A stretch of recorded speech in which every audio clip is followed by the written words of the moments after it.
గలతీయులకు రాసిన పత్రిక 4వ అధ్యాయము 9వ వచనాన్ని చదువుకుందాం.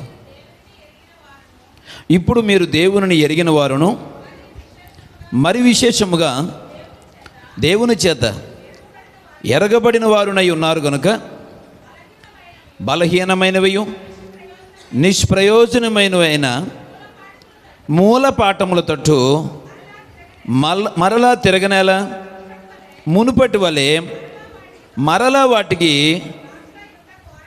దాసులై ఉండగోరనేలా. దేవునికి స్తోత్రం, హల్లెలూయా. పిల్లరా, ఈ అపోస్తలైన పౌలు గలతీయులకు ప్రత్యేకంగా రాస్తూ ఈ మాట అంటూ ఉన్నాడు. అదేంటి అని అంటే, మీరు గతించిన దినాలలో ఎంతో మీరు వెనకబడి ఉన్నారు. తరువాత క్రీస్తు యొక్క పిలుపును బట్టి దైవ చిత్తానుసారంగా జీవించడానికి మీరు దేవుని దగ్గరికి వచ్చారు. కానీ ఆ తరువాత కాలంలో మరలా మీరు ఏమవుతున్నారనంటే, నిష్ప్రయోజనమైనటువంటి ఆ మూల పాఠముల తట్టు ఎందుకు తిరుగుతూ ఉన్నారు? మునుపటి వలె మరలా వాటికి దాసులై మీరు ఉండడానికి ఎందుకు ప్రయత్నం చేస్తున్నారు అని పౌలు గారు పిల్లల గలతీ సంఘానికి హెచ్చరిక చేస్తూ రాస్తున్న మాటను ఇప్పుడు మనం చదువుకున్నాం. దేవునికి స్తోత్రం, హల్లెలూయా. అంటే ఆత్మ సంబంధంగా మనం ఆలోచన చేస్తే గలతీ సంఘంలో ఉన్నటువంటి ఆ బిడ్డలైన వారు ఆత్మీయంగా వెనుదిరుగుతూ ఉన్నారు అనే విషయం ఇక్కడ మనకి అర్థమవుతూ ఉంది. దేవునికి స్తోత్రం.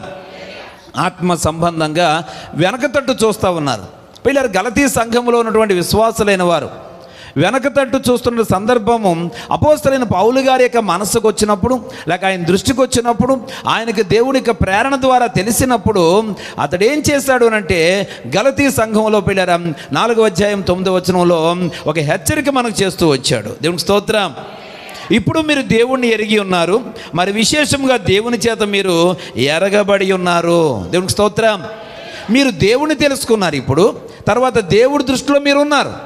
గలతీ సంఘస్థులారా, మీరు ఇప్పుడు దేవుని తెలుసుకున్నారు. గతించిన దినాలలో మీరు దేవుడికి దూరంగా ఉన్నారు. గతించిన దినాలలో చీకటి సంబంధులుగా ఉన్నారు. గతించిన దినాలలో లోక సంబంధులుగా మీరు జీవిస్తూ వచ్చారు. కానీ ఆ తర్వాత క్రీస్తు యొక్క ప్రేమను బట్టి దేవుడు మిమ్మల్ని పిలిచినప్పుడు మీరు క్రీస్తు చేత ఎరగబడిన వారిగా మీరు మార్చబడ్డారు. దేవునికి స్తోత్రం. అయితే అటువంటి ఉన్నతమైనటువంటి స్థితిని మీరు దిగదార్చుకొని, ఉన్నతమైన స్థితిని విడిచిపెట్టి మరలా మీరు బలహీనమైనవి నిష్ప్రయోజనమైన మూల పాఠముల తట్టు మరలా తిరుగునేలా. ఎందుకు మీరు ఆ మూల పాఠాల తట్టు మరలా తిరుగుతున్నారు?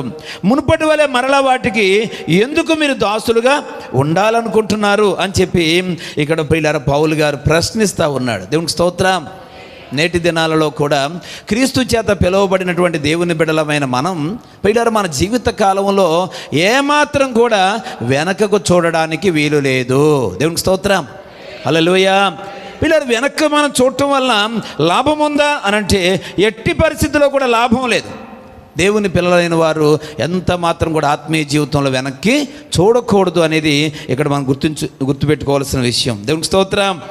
పిల్లలు గలతీయులు ఆత్మీయ జీవితంలో వెనకకి జారిపోయిన స్థితిలో ఉండగా దేవుడు వారితో మాట్లాడుతూ వారిని హెచ్చరిక చేస్తున్నాడు. ఈ మధ్యాహ్న కాల సమయంలో వాక్య సందేశం వింటున్నటువంటి దైవ సంగమా, దేవుడు మనలను కూడా ఏం చేస్తున్నాడు? హెచ్చరిక చేస్తూ ఉన్నాడు. దేవునికి స్తోత్రం.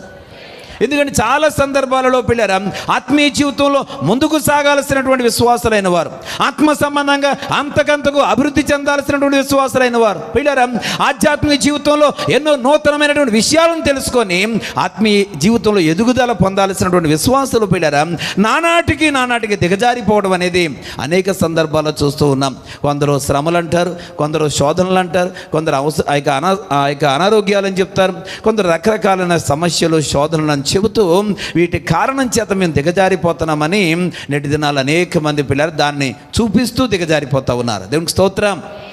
పిలిచిన దేవుడు నమ్మదగినవాడు. హల్లెలూయా. పిలిచిన దేవుడు నమ్మదగినవాడు. వాగ్దానం ఇచ్చిన దేవుడు అబద్ధికుడు కాడు. పిల్లలు మనల్ని పిలిచిన దేవుడు నమ్మదగినవాడు కనుక ఏ ఉద్దేశంతో ఆయన మనల్ని పిలిచాడో, ఏ ఆలోచనతో దేవుడు మనల్ని పిలిచాడో దానికి తదనుగుణంగా ఖచ్చితంగా ఆయన ఫలం ఇచ్చేటువంటి దేవుడు. దేవునికి స్తోత్రం. ఈ లోకంలో పిల్లరా మనుషులు కొంతకాలం ఉంటారు, ఉన్నంతకాలం వారు ఆదరిస్తారు.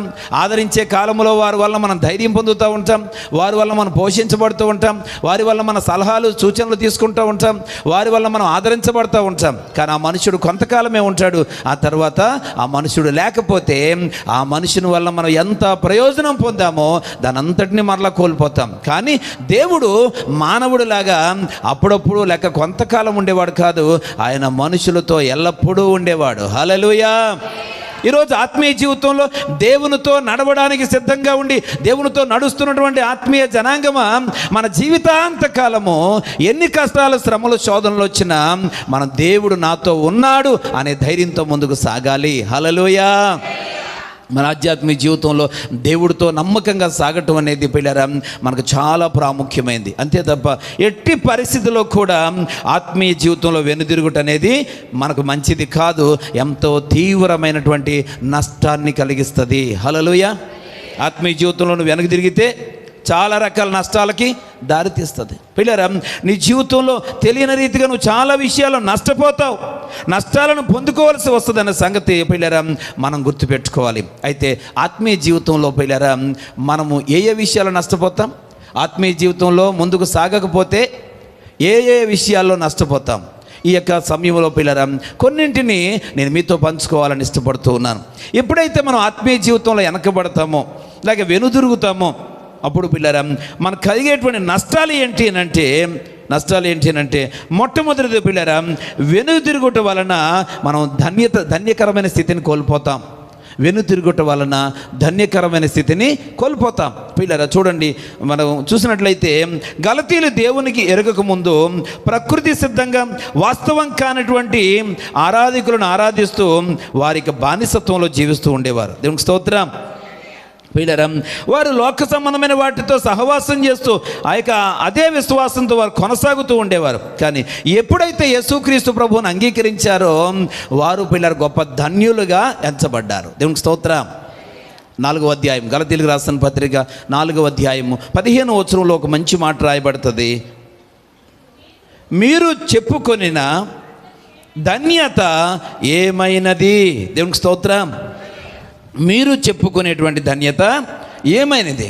ఈరోజు నేను దేవుని బిడ్డని అని చెప్పుకోవటం మనకు ఒక ధన్యత. పిల్లరా ఎందుకనంటే ఆయన సృష్టికర్త, సర్వాంతర్యామి, సర్వము పరిశుద్ధుడు. అంతేకాదు దేవుడు ఉండవలసిన ప్రధానమైన లక్షణాలు కలిగినటువంటి మహాఘనుడు ఆయన. అటువంటి ఘనుడికి బిడ్డలుగా ఉండడం మన యొక్క ధన్యత, మన భాగ్యం. దేవునికి స్తోత్రం. పాత నిబంధన గ్రంథంలో ద్వితీయోపదేశకాండం చివరి అధ్యాయంలో మనం చూస్తాం, ఇజ్రాయేలు నీ భాగ్యం ఎంత గొప్పది, యెహోవా నిన్ను రక్షిస్తూ ఉంటే నిన్ను పోలిన వారు ఎవరు. కాబట్టి దేవుడి చేత రక్షించబడేటువంటి జనాంగం మీరు. దేవుడు అనుక్షణము తన దృష్టి మీ మీద ఉంచి ఉన్నాడు. దేవుని చేత మీరు కాపాడుబడుతున్న జనాంగం మీరు. కనుక ఏ విషయంలో కూడా మీరు భయపడవద్దు, దిగులు చెందవద్దు, కృంగిపోవద్దు అని చెప్పి దేవుడు చెబుతూ అక్కడ అంటున్నాడు కదా, మీరందరూ కూడా ఇశ్రాయేలు నీ భాగ్యము ఎంత గొప్పది. హల్లెలూయా. నీ భాగ్యం ఎంతో గొప్పది. కాబట్టి అటు గొప్పదైనటువంటి భాగ్యాన్ని కలిగిన ధన్యులం మనం. దేవునికి స్తోత్రం. అయితే ఇక్కడ రాయబడింది గలతీ సంఘస్థులను దేవుడు పౌలు ప్రశ్నిస్తున్నాడు. ఏమనంటే మీ ధన్యత ఏమైంది, మీ ధన్యత ఏమైంది అంటే ఇక్కడ మనం గమనించినట్లయితే పిల్లరా వెనుదిరుగుట వలన ధన్యతను కోల్పోతాం. చెప్పండి అందరూ, వెనుదిరుగుట వలన ధన్యతను కోల్పోతాం. దేవుడు దృష్టిలో పిల్లరా మనం ధన్యులం, దేవుని దృష్టిలో ధన్యులం. బ్రతికినా ధన్యులమే, చనిపోయినా క్రీస్తునందు మృతులైన వారు ధన్యులు. దేవునికి స్తోత్రం. దేవుడితో సహవాసం చేసేవారు ధన్యులు. పిల్లరా ఆ ధన్యతల అంటే బ్రతికి ఉన్న ధన్యులమే, చనిపోయినా ధన్యులమే.